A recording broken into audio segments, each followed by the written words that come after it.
This episode is brought to you by Modal Electronics, who enable you to play and perform powerful sound with their incredible synthesizers. You can enjoy vibrant wavetable patches with the Argon 8 series, or you can produce with state-of-the-art analog-style synth textures with the Cobalt 8 series.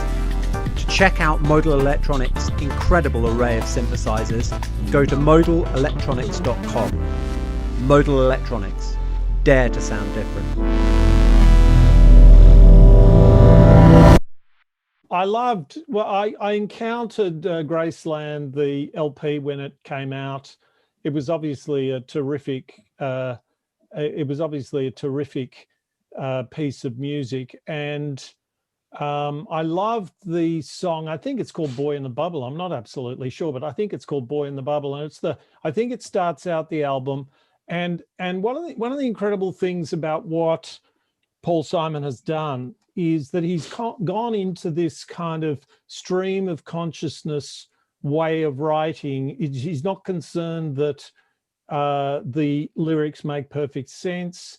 He's trying to create a kind of stream of consciousness, and at least as I see it, he's painting a picture of how completely mad and exciting our lives are, and how we can celebrate them or we can be terrified about them, and we can and really should be both. Because it starts with terrorism. I don't know how many people know that, because there must be millions of people who like the song who've never listened to the words.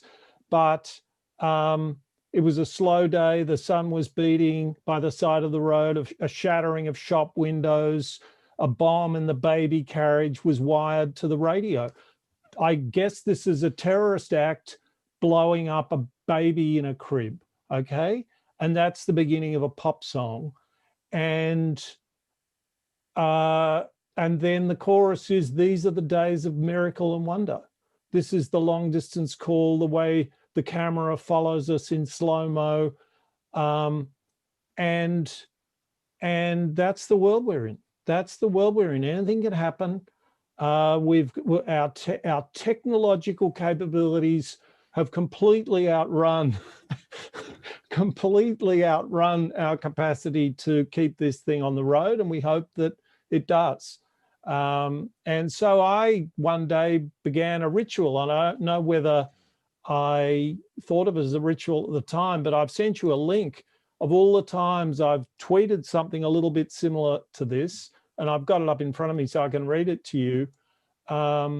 But another one, a part of this miracle and wonder is the A380 aircraft, the Airbus A380. I mean, a jumbo jet wasn't good enough for us, and that came about in 1969 when I was a little kid, or not a little kid, but a kid.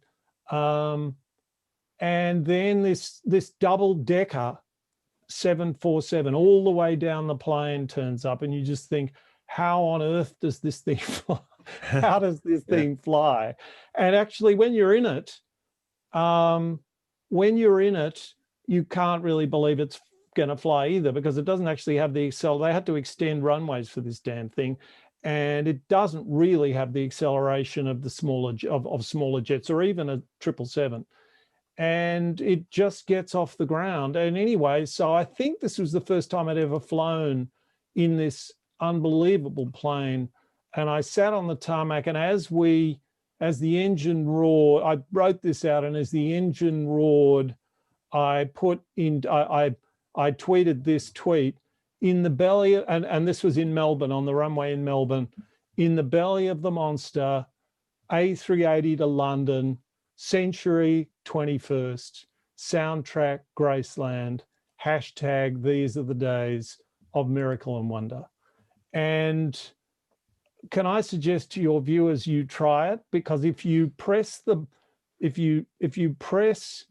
go on the track, well, you can tweet it too. Let's start a craze. But if you press go, if you get the song to play as a large jet just starts, that as you hear the roar of the engines, as you fly off the ground. I mean, can you believe this? We fly off the ground.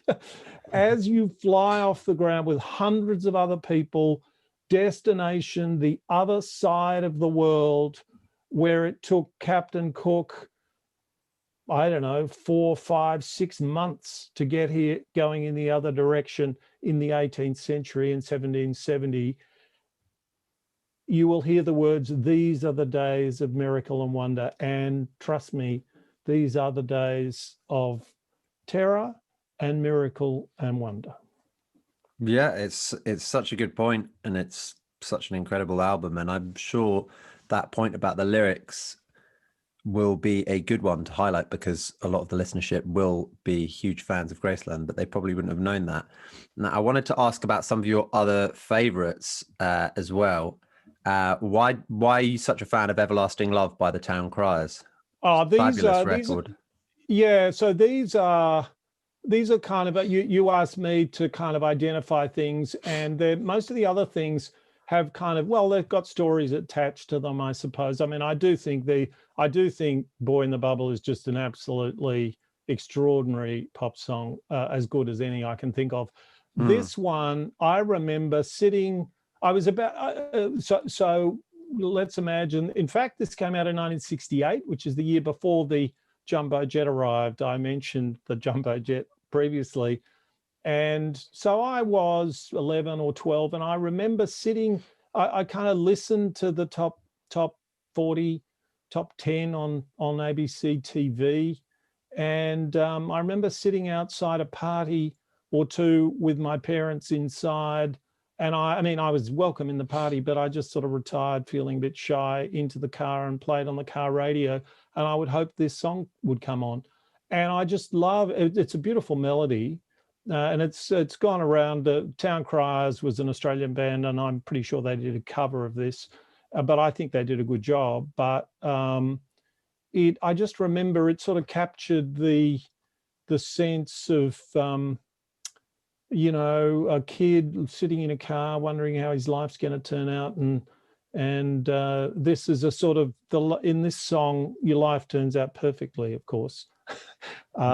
Because it's all love, and the melody, the way the melody and the words come together, make you think, yeah, I'm going to meet some perfect person, and it's all going to be eternal love, So that's where that's maybe unrealistic, but maybe not. Maybe not. Maybe people. Oh, well, it's yes, and I can tell you from hindsight that it is unrealistic, and maybe not as well. Our lives. But I'm happily married, and I, don't sit around thinking, gee, maybe I could have got something better or anything like that. Well, I think I did well. So there you are. But the reality is a different thing to this sort of little daydream that a kid has. And what about Silent Worship? So Silent Worship is the same idea, but in the stately music of the 18th century from Handel. So again, if I should have these words up in front of me, but go and play it to yourself. It's you find it on YouTube. You get it. Alan Jones sings it. Lots of people sing it.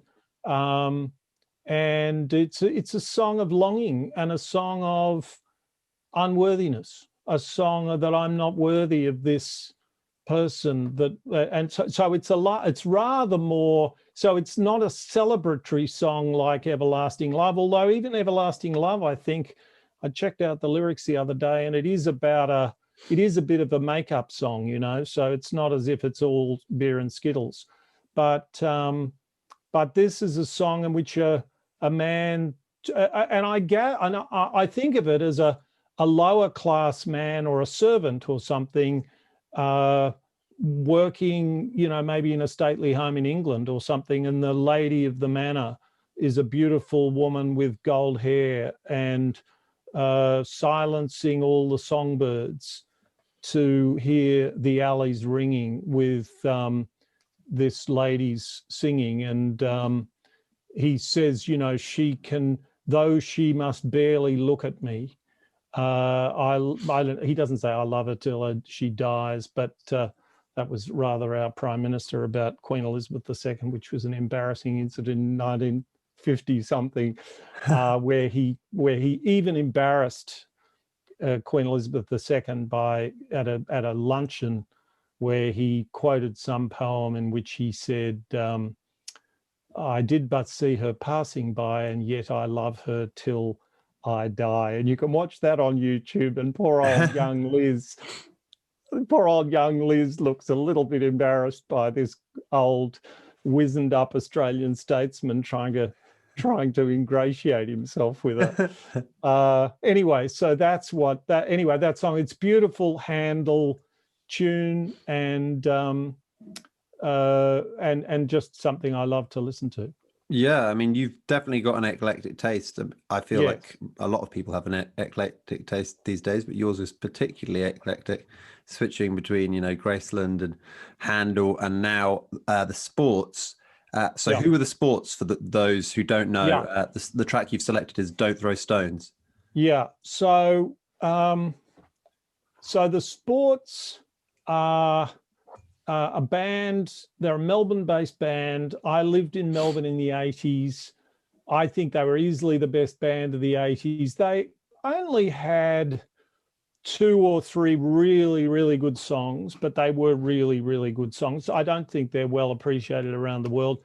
They had an incredible lead singer called Stephen Cummings, not to be confused these days with Dominic, I guess. Yeah. But, when I saw Cummings in the email, my heart skipped a beat. Yeah. I hope he wasn't involved in music. I've actually had some brief email exchanges with Dominic Cummings, but not very extensive ones. All right. But he wouldn't remember them. They're more or less him sort of keeping me at bay. But so he's got, anyway, so Stephen Cummings had this fantastically good voice and a tremendous stage persona. And I remember one night being out with 2 other friends, and we had time to kill.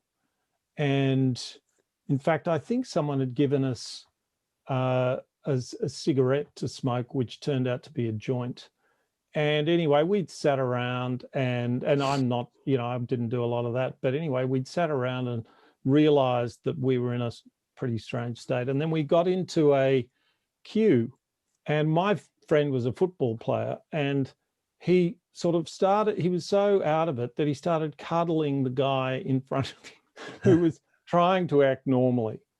And anyway, I said, John, you've got to take it easy here. We're just not trying to get into any fights. And we filed into an old, it was a sort of ante-room to a pub, quite a large venue, very sweaty, dark, waited around, the lights went down, the sports came on, you couldn't see anything, the fog machine's coming.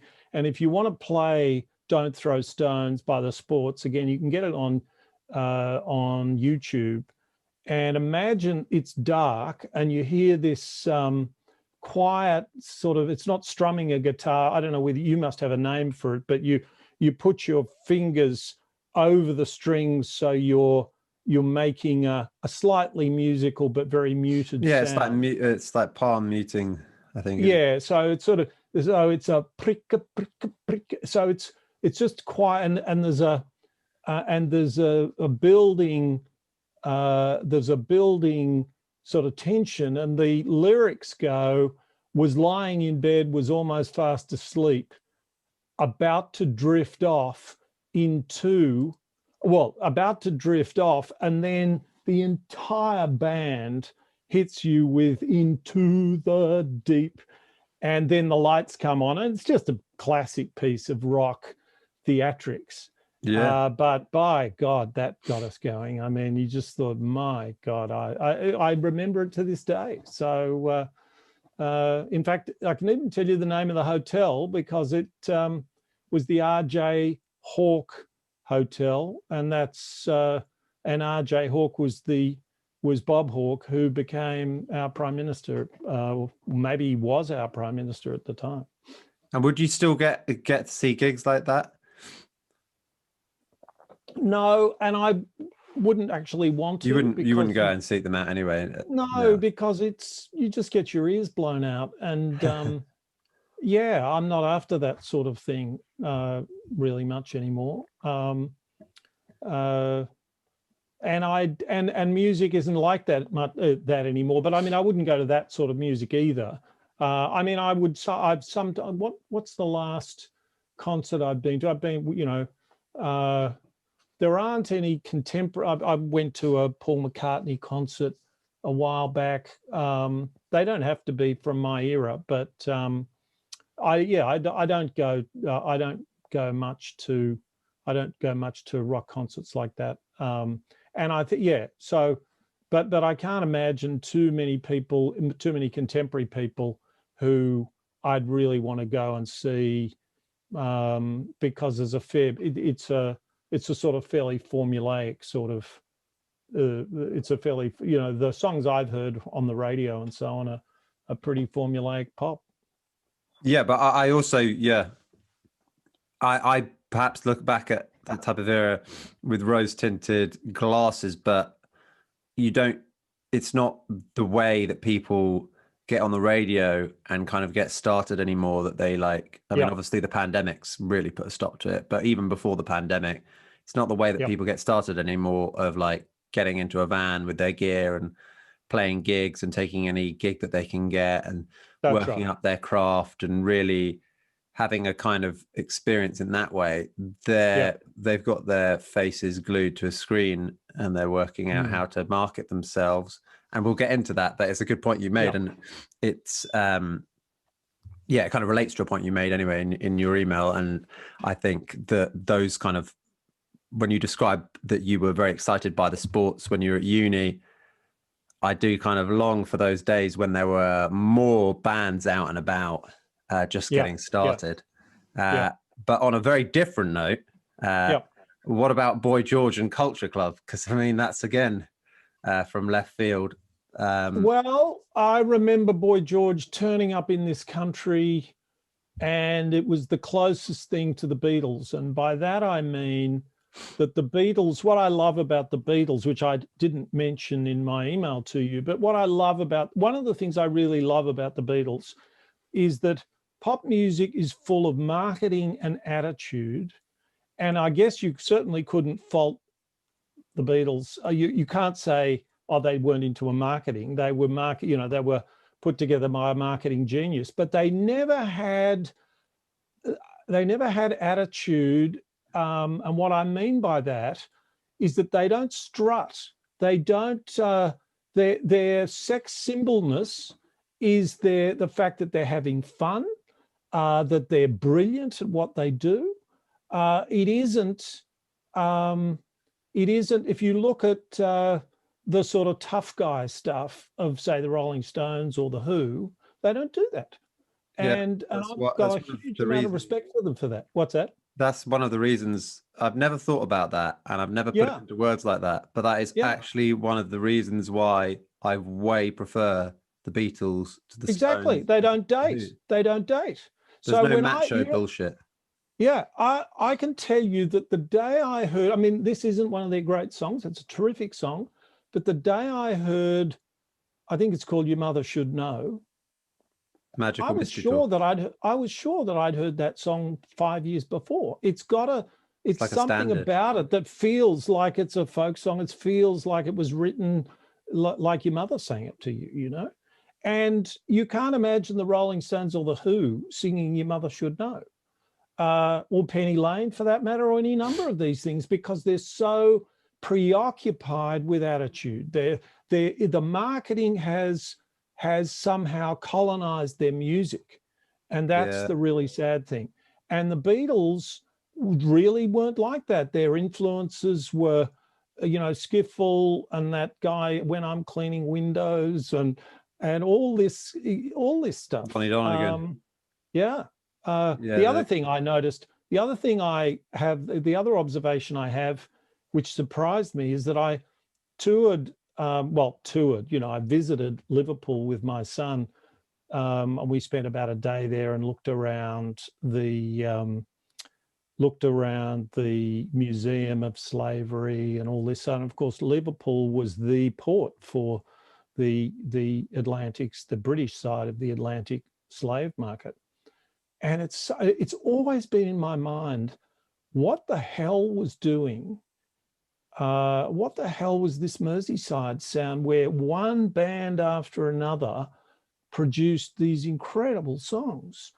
And I read that there were about 30,000 black people in Liverpool throughout the 19th century. And I don't know what the story was in the 50s and 60s. And it's certainly got a lot to do with the connection to America via the ocean. And they'd all kind of get the records and so on. But given that every single significant movement, every single significant genre in modern popular music starts with American black people. Everyone that I can think of, and I'm no great musicologist, so I'm sure I'm doing terrible things here. But no, you're right. But blues, jazz, ragtime, now swing. There's a fair bit of white in swing, rock and roll, rap. It's astonishing. And here you have here you have the British invasion, kind of starting in this place that is the home of as much as any city in England in the last 200 years, the home of black people. Incredible. Yeah, but it's maybe pure coincidence. I'm not trying to prove anything. Well, it doesn't seem to be pure coincidence, because in a couple of the biographies that I've read of the Beatles, they do highlight the fact that because it was, a seaside town, a port town, more accurately, they got all the imports of American records that nowhere else in the country got them, and that kind of meant that culture germinated there because of its location, not necessarily because it was, not necessarily because of any other reason. And I think Brian Epstein owned a record store or was involved with a record store in some way, and that's right. That kind of really helped his knowledge of it all, and really just kind of sums up what the culture was like there. But that's the ports side of it, and we've known that. And I wonder whether, if you have there's something happens, or something did happen in that case, when tens of thousands, a couple of tens of thousands of black people were living in Liverpool, and it's possible gets seeps into the culture. But that's a pure speculation on my part. Yeah, I don't know what it would have been like. Yeah, it's a very good question. I want to do some more investigation on it. I want to give time for one final musical highlight, which is the Human League, the New Romantic era. So why do you like the Human League in particular out of all that stuff? Okay, it seems to me Boy George is sort of part of that. He's not exactly new romantic, but I got so tied up with the Beatles and Liverpool that we almost sidetracked Boy George, but these are the same era: Culture Club, Boy George, Human League, and they're quite similar. So Boy George is fearless culturally. He's not trying to do the big macho thing. He's a celebration of popular culture, an absolute celebration of popular culture. I completely loved his androgyny, and this was at a time when you couldn't really come out and say you were gay. And Boy George did not say he was gay at that stage, but he didn't say he wasn't. And he wasn't exactly gay. He was much more he wasn't, nor was he LGBTQI asterisk, okay? He was himself, and we had to kind of work out some way to relate to that. And he just did it with such good humor, such incredible joy. And the music, those three incredible songs, Church of the Poisoned Mind. Well, a lot of people love Do You Really Want to Hurt Me, I suppose. And Do You Deal in Black Money? I mean, that's only a few lines, really, but that's an incredible song. But the ones that stuck out for me are Karma Chameleon, the Church of the Poisoned Mind, and Victims. Love leads us into the stream, and it's sink or swim as it's always been. That's just marvelous. Yeah. So that's Boy George. And as for Neuromantic was an interesting thing. You'll sort of detect in some of the thing, when really a lot of the things I've been saying, that at least in retrospect, and also to some extent at the time, I didn't like all the posturing and all the machodom. And Neuromantic was quite different, and there was a different way of dancing to it, and you could dance very subtly to it, and all the frills and so on. I mean, this was a whole new thing. And in fact, I'll go further than that and say that I was never under much misapprehension that I'd never thought I was gay or anything, and I'm not gay. But at university, I became very close friends with one gay person. And anyway, I saw gay culture as this form of subversion, which was also joyous. And the miracle of gay culture is that you can read it as giving the fingers to the dominant culture, but in such a clever way that the dominant culture doesn't even actually know. They know something's going on, but they don't know, to quote Bob Dylan, but they don't know what it is. And so I thought this was just absolutely magnificent. And so Don't You Want Me, it's really an S&M kind of song, but it's a kind of mad fantasy song. It's not a fantasy about the act of S&M, whatever that is. It's the human relation between people, and someone's on a power trip, and they're getting there. And Phil Oakey, I presume, wrote it. Yeah. And he's writing the song, and he's giving himself the comeuppance, because he's saying to these girls, and it's all true, I picked you up, I turned you out, and whatever the words are, and then they're basically suiting themselves. And he's sort of celebrating that in the song, that they're now more powerful than he is, and they're going to suit themselves, and he's got to cope. So it's pretty cool. Yeah, I hadn't thought about the lyrics so much, because it's so sonically, it would have been so sonically innovative, and I mean it still is. Yeah, I prefer that like 80s synth sound to what you get now. Yes. They were just starting to experiment. That's right. They're just starting to experiment with the synth in a musical and an exploratory way, not in an exploitative way, which is essentially what it's used for today. Yeah, and I don't know whether there's something in the fact that I think a lot of it would have all been kind of analog, whereas now, and using these real old school devices, whereas now, you need a good synth sound. You could, that's right, theoretically get something much bigger and kind of better, in inverted commas, by just, like with the Nord that I've got to my left, like you could get a massive synth sound. You could get a massive orchestra probably on that. Yeah. And there's something in that doesn't sit right. I know that a lot of people would say that that's nonsense and we should embrace all these changes, but something about it, it's almost like giving too much to the wrong hands, and we've ended up with this abundance of content. But anyway, back to the Human League, the humor in it as well, the irony, what you might call gay irony, you might also call it British irony. I'm not saying, I don't know whether Phil Oakey's gay or not, but there is a gay there's a campness to the whole thing. Exactly. Really in your face, and really amazing. Yeah, that's right. And well, we can talk about this at some stage if you like, but I think of Britain as the civilization that brought irony right into the center of its being, and it even transformed its own constitution from a absolute monarchy to a democracy by irony. So that might sound absurd. Why would you say that? Well, because you're all these probably words, right. You say Majesty, but you actually mean, so when the Prime Minister says Your Majesty, the exact opposite is happening, because the Prime Minister advises the sovereign, and the sovereign must obey their advice.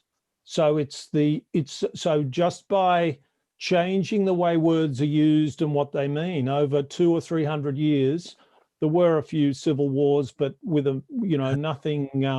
Those are a different story. The best example is the Glorious Revolution, where I think so. That's 1688 in England, and I think a few thousand people died, but nothing. That sounds very, very callous of me to say that. But then hundreds of thousands of people normally die in such circumstances, and it all came about by the language changing, and the language is the same language as the 16th century, as if the Queen or the King is a king or a queen, and they are in symbolism only. And all those battles are over. The Queen can't decide to exercise any of these powers that the Constitution notionally gives her. And it's a happy little arrangement. Yeah. So that's what I mean by irony. And the British, sorry. The word majesty, I mean, I guess it is just, they're more or less doing the same thing as they used to do, meeting and Prime Minister calling the Queen Majesty, but it's, we all know it's the opposite. We all know, and yet the opposite is going on. Yeah.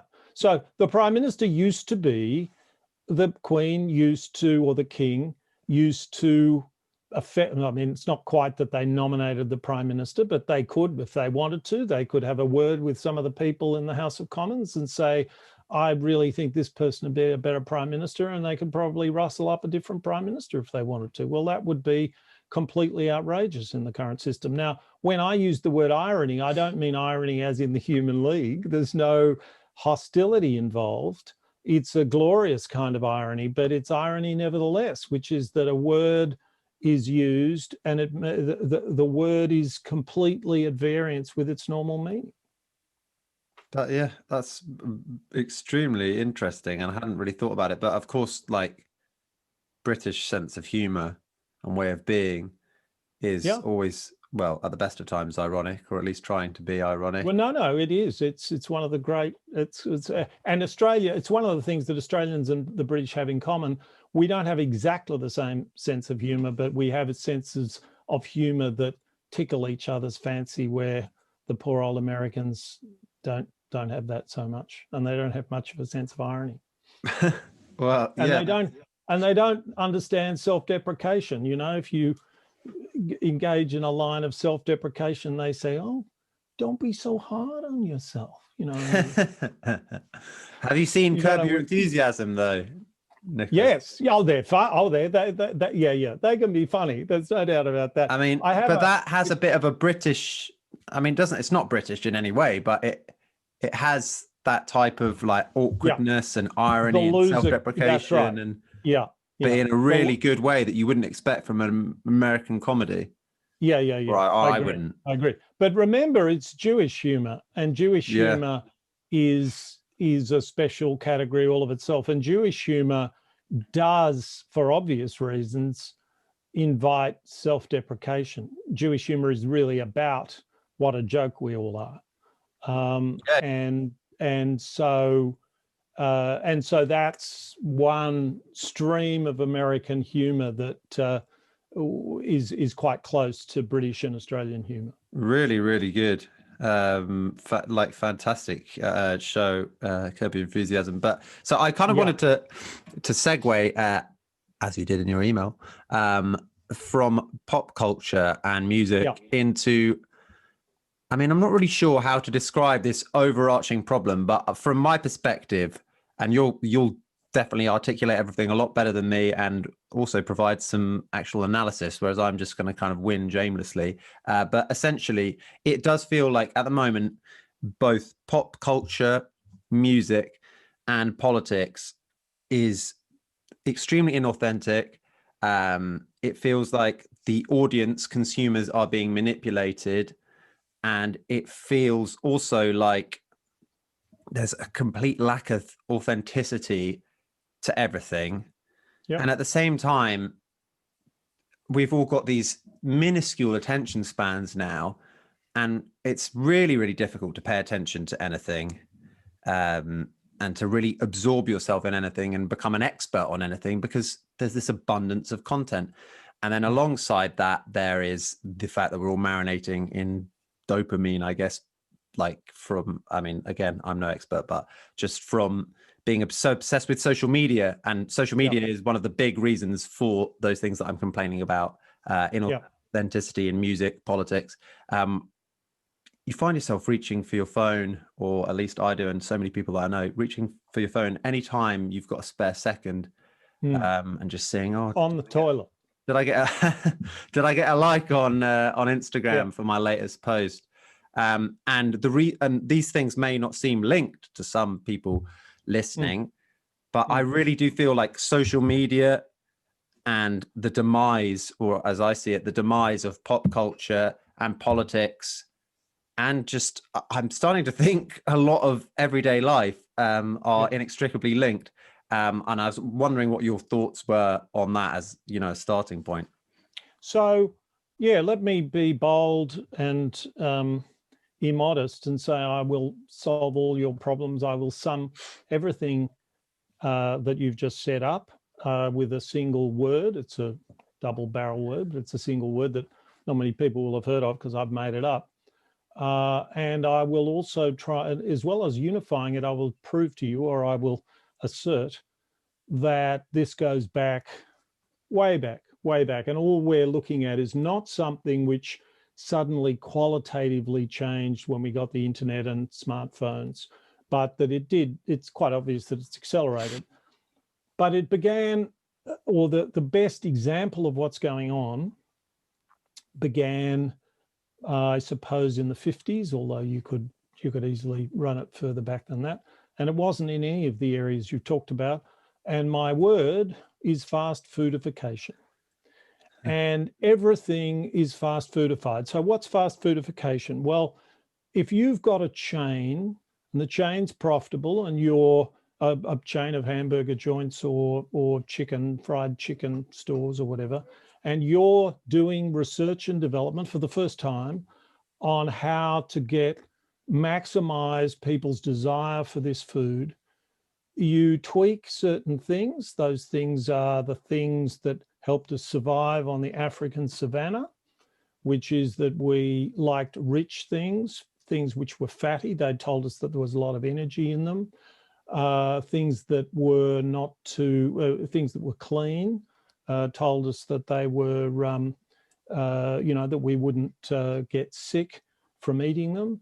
Things that were sweet, and things that were salty.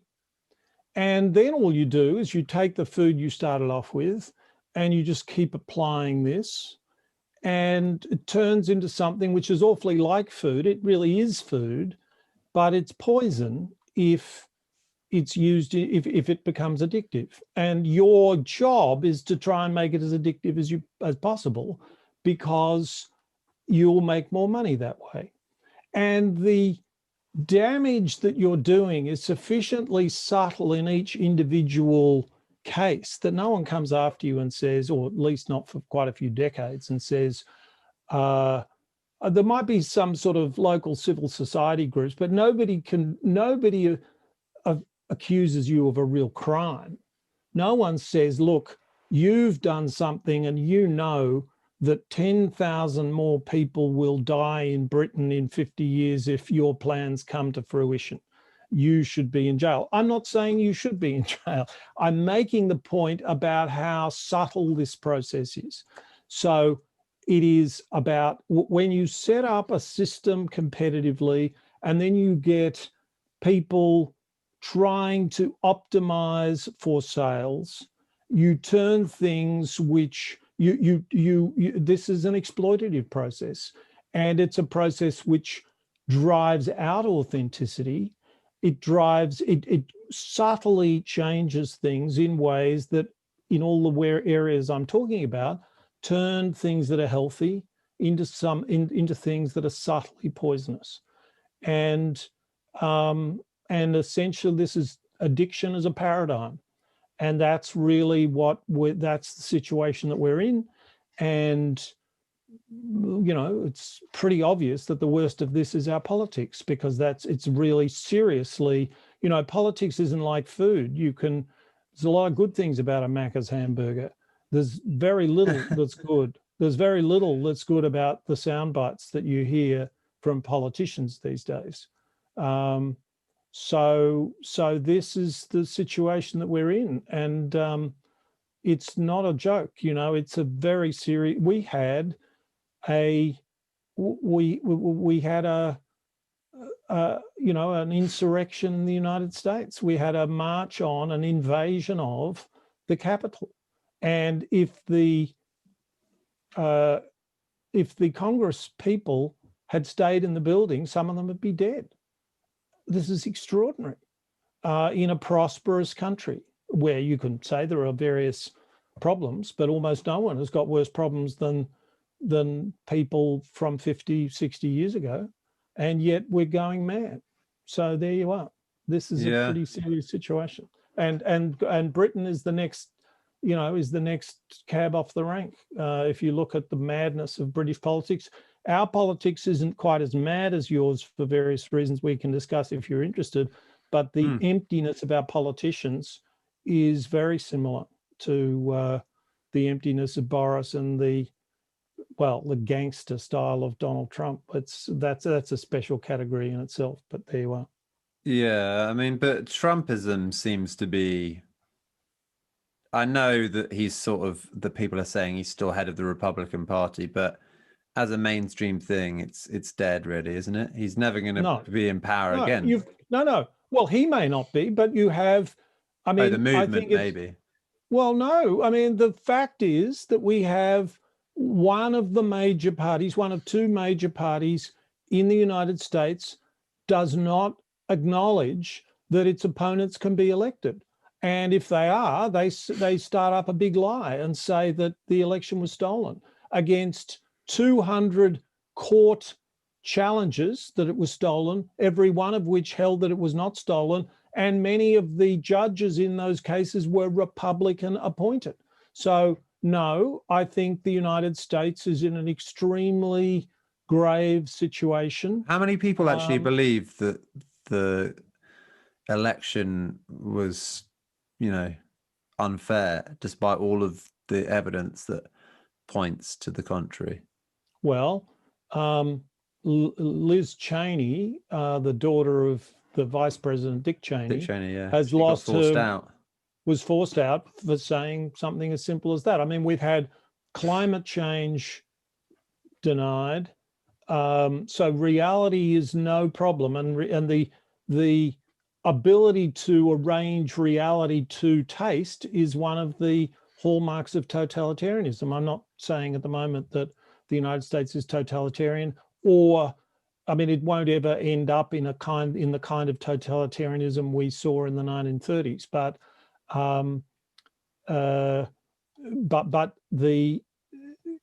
it is in many ways extremely unhinged from reality. So no, I don't agree that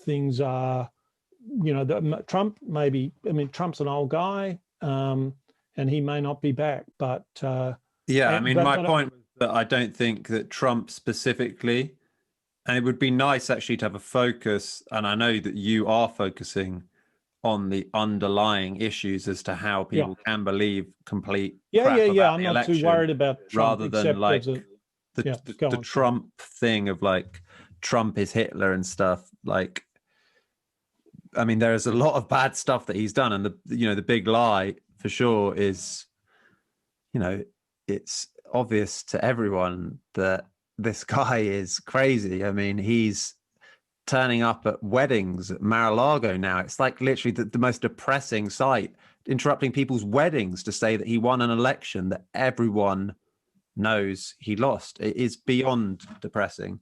But in terms of, well, how did we get to this stage? I feel like most people aren't interested in that and are more interested in sort of saying, oh, Trump is Hitler, Trump is Hitler. And it's just getting a bit, it just feels like the focus from everyone is in entirely the wrong place. I don't know whether I'm no. Well, I think that's right. I think that's right. I mean, you've kind of hit a nerve with the Trump is Hitler thing, because I will say this, because I'm not going. I mean, I don't want to make some bold claim about what Trump is. I'll make a claim about what Hitler was, which is that most people thought Hitler was a tough guy doing a pretty good job in 1938 after he'd been in power for 5 years. He kind of was. Get yourself into a war, get yourself crazy enough, have enough things going wrong, and you start doing desperate things, and you start doing unbelievably bad things. And Hitler was kind of special in that regard, but bad things, you know, I think there is a model in our mind where we think that if things go badly enough and we're in a democracy, then things will right themselves. And I think, having some race history in the 1930s, namely my father was sort of escaped the Holocaust. He wasn't in the Holocaust, he got out before.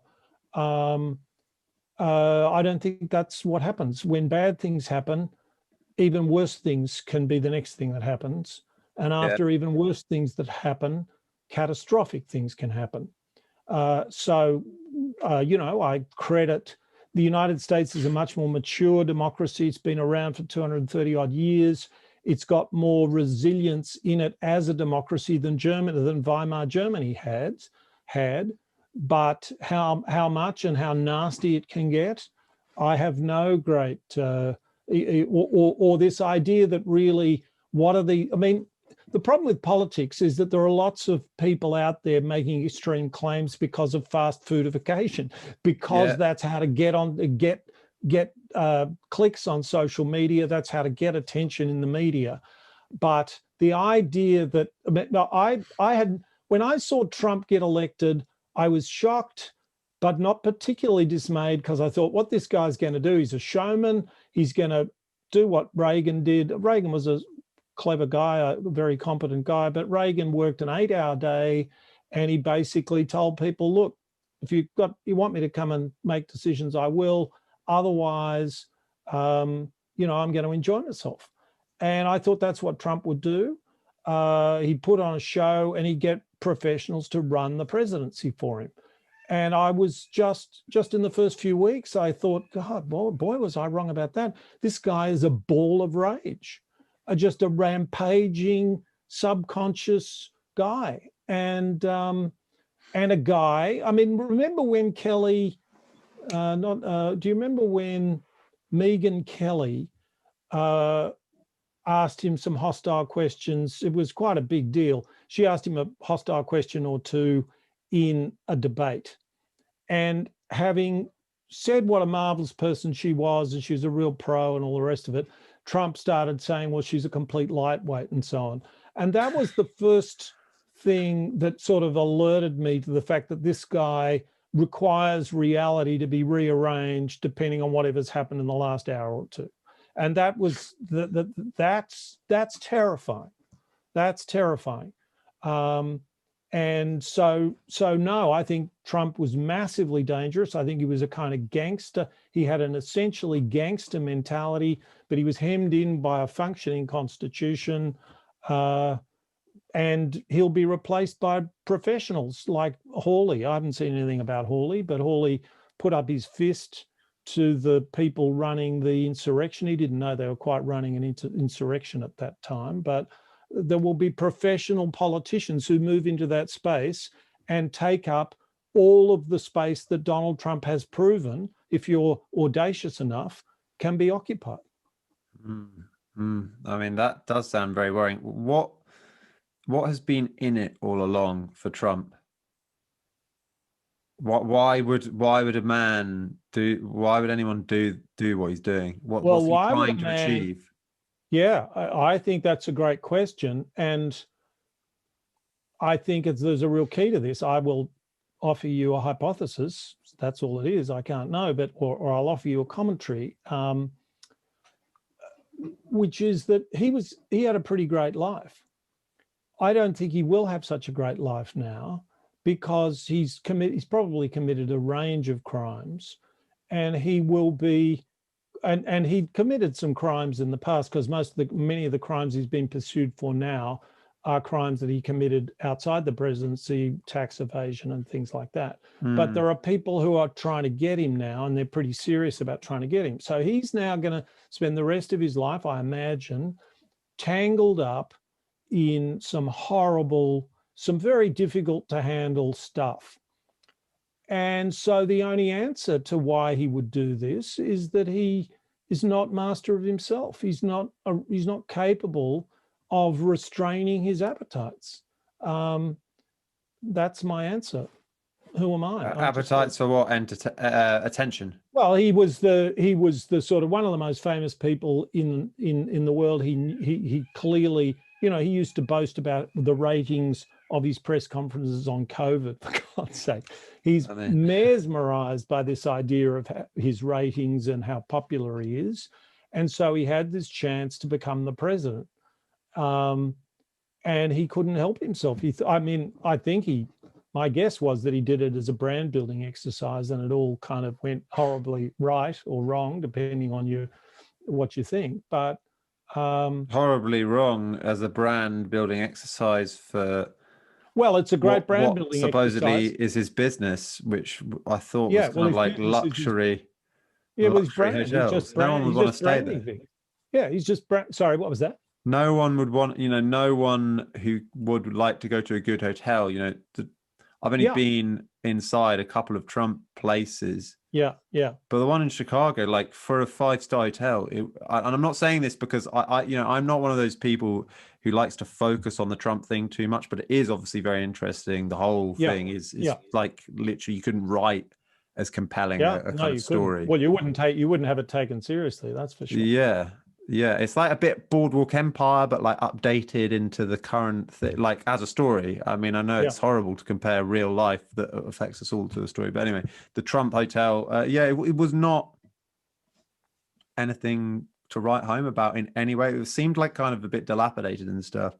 That's what I felt. And so if it's been a brand building exercise for business, it's gone horribly wrong. But yeah, it just, I always ask that question. Why does he want to do this to himself? Like before this, he was like kind of just like accepted by everybody. I mean, when he first ran, like he would get on Kimmel or on Fallon and he would be in Rolling Stone, and now like all of that side of the media have quite rightly had enough. And well, but he will have picked up, I would imagine he will have picked up hundreds of millions of dollars via contra deals. I just think that, and I'm not really a normal conspiracy person. I would not say this about anyone. And I wouldn't credit Trump with a lot of nous for bringing it about, but it's quite obvious from what we know that he has no sense of self-control, no sense that he's hemmed in by certain constitutional requirements. So if you ring up a foreign president and say, I'll send you a few $100 million worth of aid if you do a dirty job on my political opponent, that's someone who really doesn't get this stuff, who simply thinks that whose narcissism bleeds into audacity wherever he is, and he will do whatever he feels like. So I would imagine that all kinds of people have been running around in the background, and there are plenty of ways. I mean, this is one of the things that Vladimir Putin has done. Particularly Putin, is that he runs a kind of oligarch state, and he can make some phone calls and arrange for somebody to pick up a few $100 million in a Swiss bank account, no problem. And so that's what I would imagine would have happened. but Yeah. I don't know any of that. Well, I mean, it's interesting in terms of the. I wanted to. And I wouldn't make that claim of any other Western politician that I know, but that's my feeling about him. Anyway, sorry, I interrupted. No. The one of the things I wanted to ask you about was this idea of cancel culture, and the way I wanted to lead into this was a kind of a related, in some way, question about Trump's. Because you mentioned, he, and correctly, in my view, that he's going to have a very unpleasant rest of his life. Yeah. With people trying to pin him down for things that he did in the past. But it's almost like if he hadn't run for president and he'd continued to be this sort of joke, but like kind of, he was being referenced in rap songs and he was doing little cameos in movies and he was a bit of a joke. It's like Donald Trump, the kind of the worst of, in many ways, of American culture, summed up into one man, but kind of endearing at the same time. That's the kind of view before. Yeah. So, but these crimes would have still been committed. So no one would have been interested in pinning him down really for those crimes. That's right. Much fewer people. Right. But now that he's gone political, now they're going to be very interested. And so is our sense of morality just dictated? It's not dictated by people's actions. It's dictated on the perception of people in a political sense. Is that basically, if it kind of suits us to call out people's wrongdoing, then we will do so, and we will get them. But if it doesn't suit us, if it's not really, a good example I've been thinking recently is like the Prince Andrew, Bill Clinton stuff. I watched that Jeffrey Epstein piece. Everybody's quite rightly pretty disgusted by Prince Andrew. By him, much fewer people, other than kind of extremely right-wing nut jobs, getting angry about Bill Clinton featuring so prominently. Yeah, absolutely. Well, not only Bill Clinton, and maybe Trump some people watching. Well, a little bit. Hillary. And what I mean by Hillary is Hillary, feminist as she is, and I'm sure she is a genuine feminist in lots of ways, was helping Bill Clinton in hit jobs on these women who were exposing him. So there you go. That's they're like House of Cards type of vibe, as far as I can make out. They are literally the House of Cards, the Underwood. Well, no, I wouldn't even go that far. I would say that you've got to. I mean, I've sort of done a lot of thinking about politics. I've been involved quite closely with politicians, and you can't make an omelette without breaking eggs. Politics is about trading off means and ends every day. Abraham Lincoln lied to his own Congress to get the Emancipation Proclamation through the Congress. Is that a good thing? Well, I think it was. But that's the stuff of politics. And the one thing, the one thing I didn't think about it very carefully. I mean, it wasn't a big decision for me, but I have led my life thinking, I might sort of go into politics at some stage. And I know what I'd be bad at, which is that I sort of agree that you've got to be prepared to do ruthless things. What I wouldn't be very good at is after a few years of that, I'd be quite confused about what ruthless things I should do and where I should draw the line. And I think that's one of the things that's happened in politics, which is that a whole set of rules that came to us sort of fairly directly from our culture. I think politicians internalized those things, but because politics is now a virtual sport, a virtual practice, those things have atrophied away.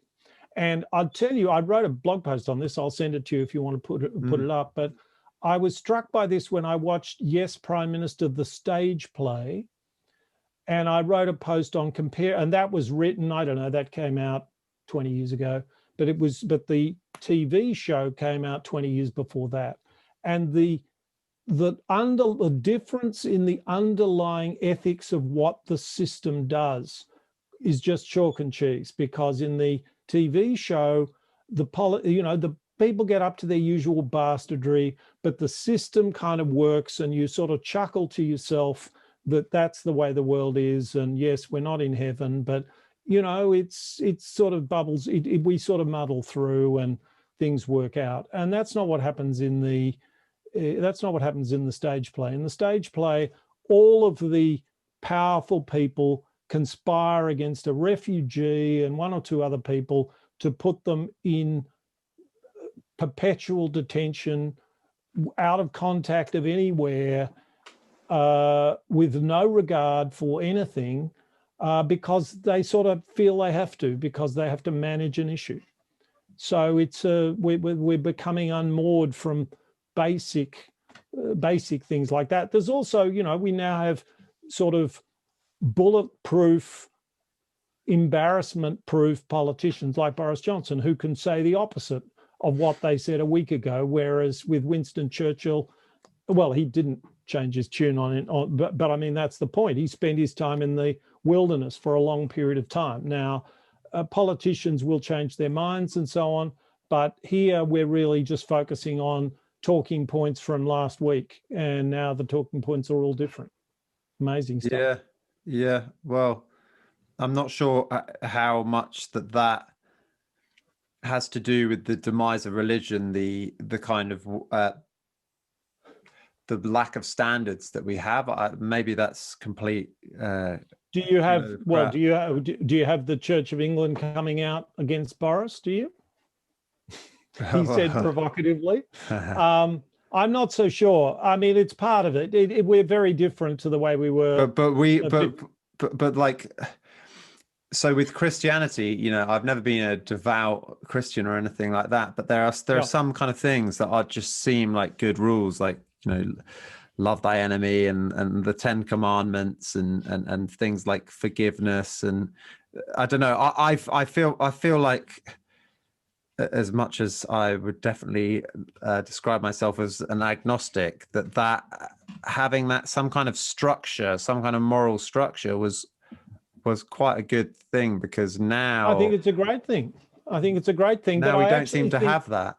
Yeah, but I think it isn't the precepts so much as the fabric of the culture that you're part of, and the fact that so let me give you an example. When I saw reality TV and reality TV talent quests, my basic response was, this is a breath of fresh air. We had a thing called Australian Idol. I mean, it may have been a Simon Cowell franchise for all I know, but you got Britain's Got Talent and various things. And I thought, what a breath of fresh air. And we got all these stars out of it who were new, who would not have come through.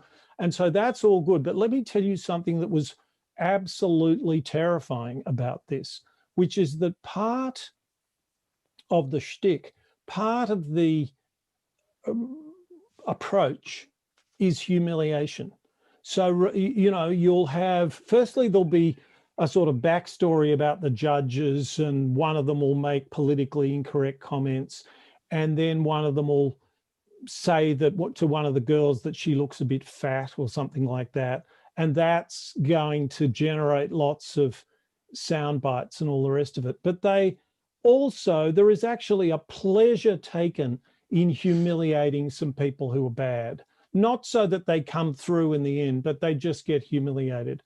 And that was new, because that's schoolyard. That's the way school kids behave. And then by the time they get a few years out of school, they realize that nobody does that. That's just advertising that you're an asshole. And that's what reality TV does. So I would say there are a lot of people who are of a generation younger than me, who they don't really know that this isn't normal behavior, because it is normal behavior now. It wasn't normal behavior on TV, in public. So these moral precepts are embodied in culture, which is my point. It takes me back to my point about fast foodification, that if your culture is now the product of a bunch of screen jockeys trying to exploit, okay, if we say this, we'll get more ratings, we'll get a lot of people telling us how terrible we are, and then a lot of people jump in and say no, she really is fat, and she ought, the Jerry Springer stuff, and I think you might know who I mean there. This is people's deep vulnerability as spectacle. And that was just completely foreign to the culture of 30 years ago. That was just regarded as, that is an outrage. That is a complete outrage, and we live with it daily. Yeah, I think your point about reality TV, there's something that I've kind of noticed for the first time on that, and why it, in reality, in my view, it's actually been very, very damaging for music and culture, the whole Simon Cowell thing. And I think some people would have to bear with me on this, because a lot of people would correctly say, you know, there's no problem with X Factor because, you know, look at One Direction, manufactured band. Well, you know, the Beatles were manufactured by Brian Epstein. They were put in the suits, they were doing pop hits, but there is a big, big difference. And it is because what is the point of it all? The point of the Beatles, the point with manufactured stuff, like, you know, all the Spectre stuff that was, Phil Spector stuff, you could argue was manufactured.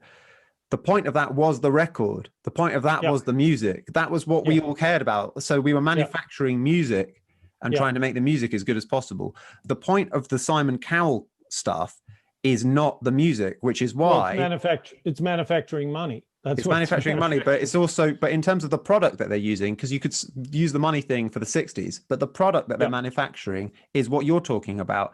It's basically Simon Cowell, like taking the piss out of like some bad singers and TV, you know, mindless TV.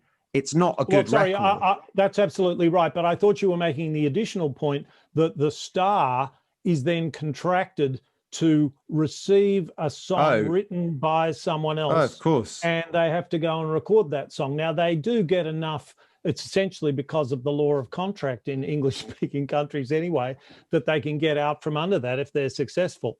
But very few of them are. Yeah. So I agree. And in fact, I'll just mention, I don't listen to autobiographies of pop stars too much, but I got Lily Allen's book on Audible and completely loved it out of the park. Good on you, Lily. Send me an email. Yeah, Lily Allen is very witty, and well, she's witty, and her heart's in the right place, in my opinion. Yeah, I think I love a lot her of people voice. feel that way. I don't mean a singing voice, which is fine, but she's got a very British, very authentic voice, and she's struggled, and I just go, that's what life's about, honey. It's about trying and failing and succeeding and doing things that amplify whatever strange being is inside you.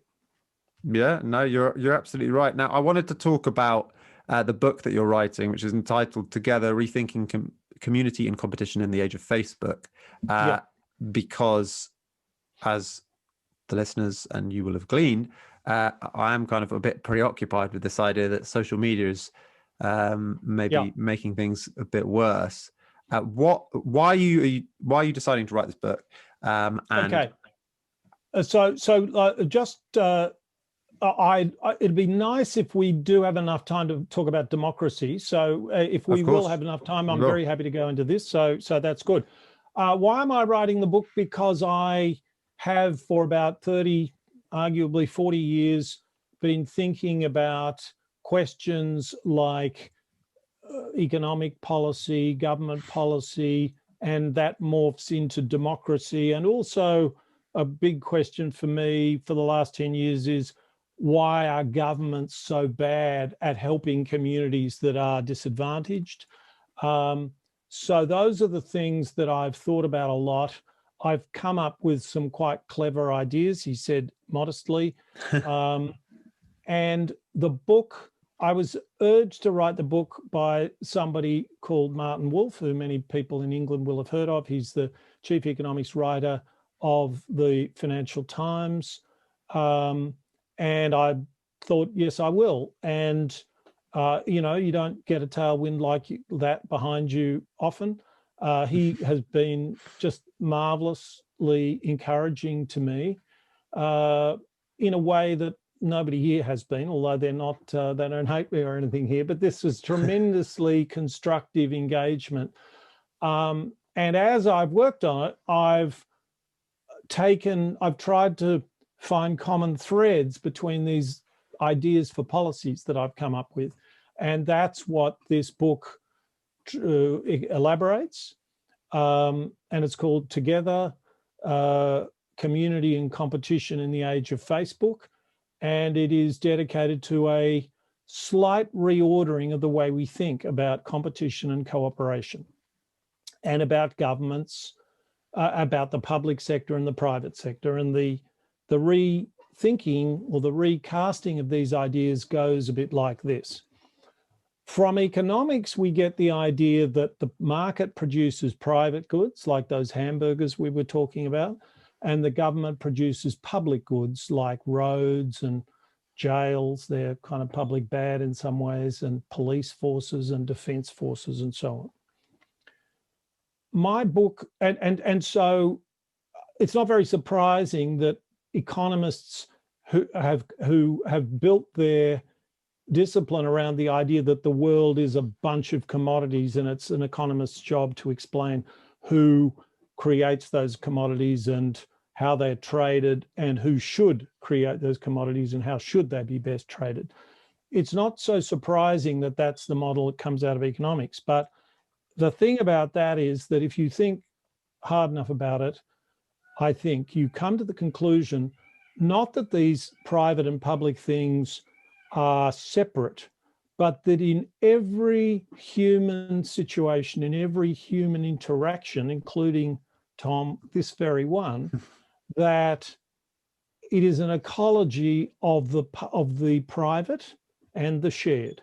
So you and I, it's a beautiful illustration of this, where we are about as far apart as you could be on the planet. We will, after this conversation, and even if we wanted to during this conversation, get up and go and do our own things. But I won't get up and do that, because I know that'd be rude to you. And that proves that there's something shared. Well, in fact, there's something much more fundamental shared, which is that you and I, whether we've formulated in this way or not in the past, you and I are jointly creating something in exactly the same way that we might have agreed to paint a room. We might have agreed to paint this room blue. We are creating a conversation, and we might compete with each other. I might be trying to show you how clever I am. You might be trying to show me what a great drummer you are, or how many great musicians you know, or how I'm not a really, you've certainly talked to better guests than me. But if we, and that might actually make the conversation better, or it might make it worse, but we are creating something together. And it's a unitary thing. It is a thing, and it's called a conversation. And if Liverpool is playing Manchester, they're competing, but they're sharing something. What are they sharing? They have to abide by the same rules. We thought their sharing was so important that we put a referee on the ground to make sure that they share the same rules. They're in the same ground. All the people watching are part of a unified experience. So everything is this dialectic, this ecology of public and private goods. And my way of trying to look at the world is to say, when things are going wrong, look first at whether the ecology of public and private goods is stacked up in a way that doesn't make sense. And I'd say that's why we are, that whenever you look at fast food or social media or any of these things, a lot about it is right, but there's something unhealthy about the ecology of what's shared and what's private, who's benefiting and who's not. That has gone wrong. And the task and a really productive way to think about that is to ask that question. And we can ask that question of food and social media and our hopeless abilities to how hopeless governments have been in my country in helping Aboriginal people lead better lives, and in your country in the terrible things that are going on in the north and in various other places, and in politics itself. We can ask that question, and it leads, I think, to sometimes very powerful answers to problems that look really kind of beyond us. And one of the great problems that you highlighted that it is important that we get to is the need to kind of detox our democracies as they stand. Yeah. And I'm very interested in you kind of explaining why you feel that standards of democracy have collapsed. Yeah. So I say standards of democracy have not mainly collapsed. Well, you know, if things become unequal enough and people see that the game is rigged against them, that certainly upsets them. But I think something else is going on. And when you discussed what disgusts you about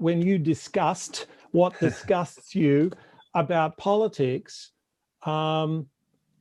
you talked about inauthenticity. And you know that whatever Boris Johnson says, it's not sort of coming from, I was going to say it's been focus group. Well, Boris is a sort of talented politician who makes up a lot of his own lines. But what you know is that you're not hearing something authentic, and nor are you hearing anything authentic from anyone else. And you know that if a journalist is hosting a program, they're trying to arouse their audience. They're not really, you know, they'd like to get to the bottom of something, but what they'd like more is a scoop about something. In other words, this whole system has been overrun by the screen jockeys trying to work out, all right, how do we get our talking points through? So as I expect you know, during an election, the spokespeople for various parties will circulate. It used to be by fax. It would now be by encrypted email, a list of talking points for the day. Now, that is not authentic communication. That is the very antithesis of authentic communication. And of course, there's a very close analogy with pop songs these days and auto-tune and all that kind of stuff. So we are, I don't mind. I mean, I think it's sad. If I was more of a music appreciator, I would feel more robbed by the fact that music is so inauthentic, but it's just music. But if it's politics, if it is our public life that is just full of this falsity, well, people just recoil from it. They know that that they don't really know who to vote for because they know that they've been spun some line and so on. So one of the ways I look at politics, and you might recall earlier, it's very interesting that it's nice I can sort of tie this up. Remember when I said to you that your moral sense is embedded in a culture, a lived culture. You wouldn't behave to someone the way you wouldn't behave to the person in the shop who you pay them your money and you get the change, okay? You wouldn't behave to someone in a different way. So that's that's the relevance of culture to the way we behave. Now, all of the whole of politics is performed. It's performed by performers. I mean, a lot of them went into politics not to be performers, but to do something. Increasingly, that's less so. Yeah. But everything has to be performed, and that just like the air taken out of a tire, that just drains the authenticity out of politics and makes everyone feel that they're being manipulated, that there are people who want a piece of them that are trying to extract. You'll have focus groups, and all the focus groups will be about. Focus groups will be held with ordinary constituents, and the marketing people are just listening for phrases that turn up more than other phrases so that they can be echoed back to the politicians. And there are lists of these words, lists of these expressions like roll up our sleeves. And you can read them on lists, the phrases that work. So that's what our politics is. Competition, see how I was talking about competition and cooperation? Competition is the reason it's like that, because the structure of politics is like the structure of selling hamburgers, with lots of professionals trying to optimize the message, so it's no longer a human message, it's a manufactured message. And so there is this other great possibility. It's a huge thing, and it is, and I'll introduce it by saying that the ancient Athenians who invented democracy, as far as we know, used this mechanism far more than elections. The problem is this: you can't get everyone voting on every point. So you need a method of creating some representative group of people who can then thrash things out and work stuff out and say, well, okay, we've looked at this for a good while and we think we should do that. Mm. Now, we have a method that is 800 years old in Britain, 806 years old, I think, if Magna Carta was signed in 1215, which is the jury. So the jury is a bit like a parliament, but it represents us people much more authentically, because it just rounds a few of us up at random, sticks us in a room and says, if you people can all agree, we'll go with that. And have you noticed that shock jocks complain about judges and they complain about politicians? They don't complain about juries. Why would you complain about a jury? If you think a jury is wrong, you don't think that's because they're criminal or that they've got their hand in their pocket. You just think they're wrong. End of story. Have you got a better idea? No. So we don't build castles of accountability or any of these things that can be perverted by power and perverted by words. We just put ordinary people there and we say, right, go for your life. If what I would do, if you want to bring this into politics, that's essentially what the Athenians did. You can create a body, let's call it let's think of a third house of parliament in the United Kingdom.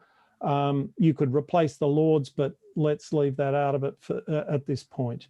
Wouldn't it be interesting to know what ordinary Britons think about things as they make the transition from the opinion of the people that we know we can look at from opinion polls to the considered opinion of the people? Because I can tell you something, Tom, about what happens to people in Britain when the opinion of the people is transformed into the considered opinion, because of at least two citizen juries, mechanisms like this that have been held on Brexit and questions like Brexit.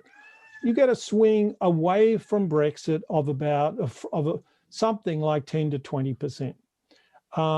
Why? Because Brexit is a sort of while it's a good campaigning thing because it doesn't exist, but to get the thing over the line, they had to tell us that this Brexit would come with a free trade agreement with Europe and everything would work out. And of course, it didn't work out like that. And if you are taken through the process, when you're saying take back control of those terrible people in Europe, you end up in a different place. Now, my point is not that if it went the other way, that's okay with me. If the British people, against economic advice, want to make a decision on behalf of national sovereignty, that they're prepared to have a slightly lower standard of living, I think that's a terrific, my hat goes off to them, but that's not what happened. We know that's not what happened. That's not how electoral campaigns are fought. Electoral campaigns are fought by two sides saying whatever they think will get them in the news. And everyone knows that, and they don't know what to believe, and they can be, with enough support from our friends in the media and so on, they can be kind of drawn into. This was an issue that 1% of people, about 5 years before Brexit or 5 years before the parliament that was elected that produced Brexit, was 1% of people said it was an important issue to them. So this whole thing got kind of built up, and it played brilliantly. Take back control. It played to resentment. So if we could build more of that kind of democracy into our democracy, because I'm not trying to throw away something that's served us pretty well. Imagine what a British people would think if they could see that 50% of the people's house voted for Brexit and against Brexit, and then over time, as they learned the issues, it was 60% against. I think the politics of that would have been very different. I think the same about World War I, which was fought for 4 years, millions of people dying, when pretty early on you could say, look, okay, I don't know who's going to win this, but this has got to stop. But of course, all the politicians were saying, we're not going to let the Hun beat us. This is just absolute madness. And so trying to get back to the people, but not in this revved up social media way, but in the way that you would be in a jury, creates much more sanity, much more calmness, absolute authenticity. And in each citizen jury, a culture will develop, and it won't be purely collaborative, but it will be this balance of competition, disagreement, and collaboration. This balance of thinking, well, we're all in this together. We've got to get on with each other. I could score a headline by saying this person's like Hitler, and maybe I even think they're like Hitler, but that's not going to help anyone.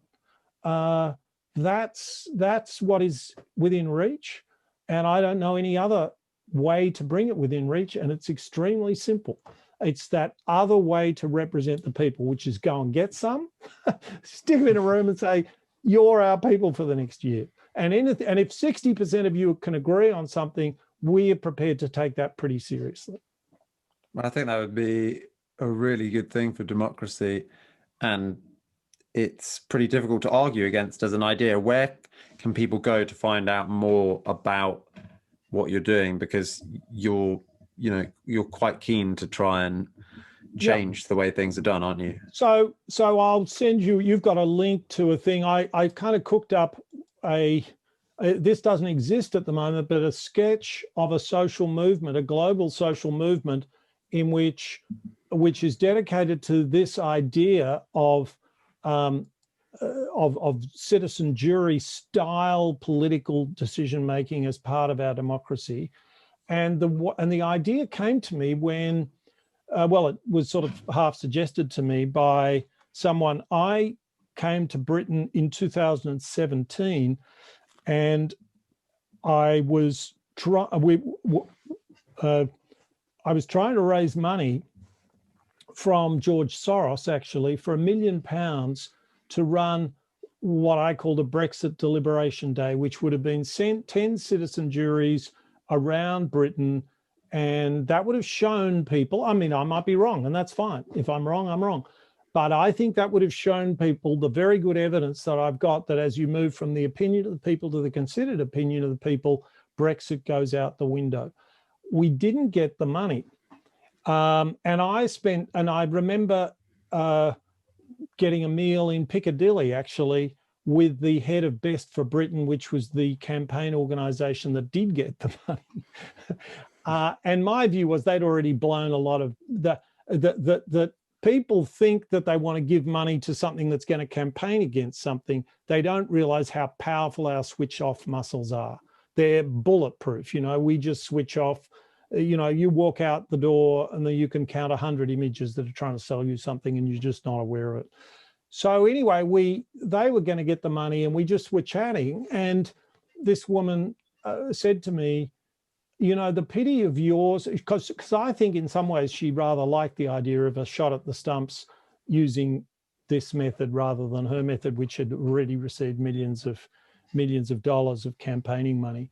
And she said, the pity of what you're suggesting is that, I don't know whether you have this expression in England, I think you would in the United States, yours is a fly-in, fly-out operation. So in Australia, mines are run on a fly-in, fly-out operation, which means that a plane will fly in with hundreds of people to work on a site. They'll spend 6 days there and then they'll be flown out. In other words, you can build a mine, generate a huge amount of value, get a huge amount of dirt out of the ground, and you don't even leave a town, a city, or even a town thereby. And so she was saying, well, you're going to fly in, you're going to spend the money, you'll have these citizen juries, and then they'll be all gone. And I thought that's a very good thought. And so we thought about how could you grow this into existing institutions? And she said to me, well, Manchester has internalized some of the problems of Brexit, which is that it's got a single mayor, it's a large city, and the outer suburbs are pro-Brexit and the inner suburbs are pro-Remain. And so out of that came this idea of having a citizen jury. Let's imagine you get 50 people from an area that strongly Remain and 50 people of an area that strongly Leave, and you get them at random, and you put them together and you make a social event of this, and everybody will almost certainly be nice to each other, because normal people are nice to each other because they only get nasty out of a political culture that they're all acculturated to. In fact, one of the striking things is when you talk to people who've been part of a process like this, they say, well, I approached it in trepidation. I thought people were going to yell at me. And then I looked across the room and I realized that all the people there were like me. Yeah, it's democracy. Isn't that amazing? So the idea of this movement is to try to find existing institutions like local councils, maybe some businesses, who will shepherd this process. I call it reach out, and they shepherd this process of trying to hold these events, which are their own therapy. Because you will find when you do this that people walk away scratching their head thinking, why did I think so poorly of those people? They're just like me, but they want Brexit and I want to remain. And some of them still think they want Brexit, and I accept that because I still think they're wrong, but they're just people like I am. And so the idea is to try to build this as a movement, and the overarching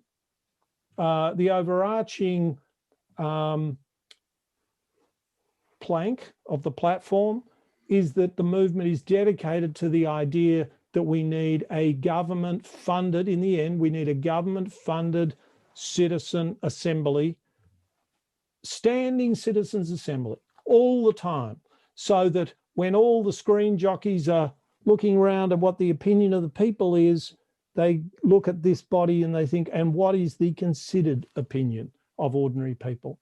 And I think that would be hugely stabilizing. There are lots of things that I could attach to it. But anyway, the bad news is that this movement does not exist except as a sketch, which I've given you, and a sketch on the internet. And anyone who wants to just put their name in can read what I've written. They can put their name in. I will have that. And I would love to get this going. If so, maybe someone will turn up. I like to think it might be some young innovator of passion and stability and commitment and all those things. Where can people go? Okay, tiny URL. So you go to tinyurl.com/36 WPD 255. Okay, well, yeah, that was very slick. Do you sometimes struggle to get up in the morning or wind down for bed at night? I used to find it so difficult. I woke up with no sense of positivity and brightness. I was void of motivation and spirit. This changed completely when I started waking up with a Lumi body clock. These incredible devices mimic the light and colour of a real sunrise and sunset, transforming the experience of waking up and going to sleep completely. Rather than being suddenly woken up with an alarm clock, the Lumi body clock will wake you up gradually with a natural sunrise. The Lumi body clock has been shown to improve the quality of sleep and awakening, and to boost mood and productivity in clinical trials. You can personalize your sunrise and sunset from 15 to 90 minutes with their clinically tested unique natural light and more than 20 sleep and wake sounds. We all deserve to sleep well and to wake up feeling fresh. So if you're finding this a challenge and you want to try a new approach, go to lumi.com. If you're enjoying the Greatest Music of All Time podcast, you can keep up to date with all of our latest episodes for free by subscribing. If you're watching on YouTube, the subscribe button is located at the top of the Tom Cridland YouTube page. It's also at the bottom right of any video that you watch on YouTube. If you're listening on an audio platform, such as Spotify or Apple Podcasts, you can subscribe at the top of the page.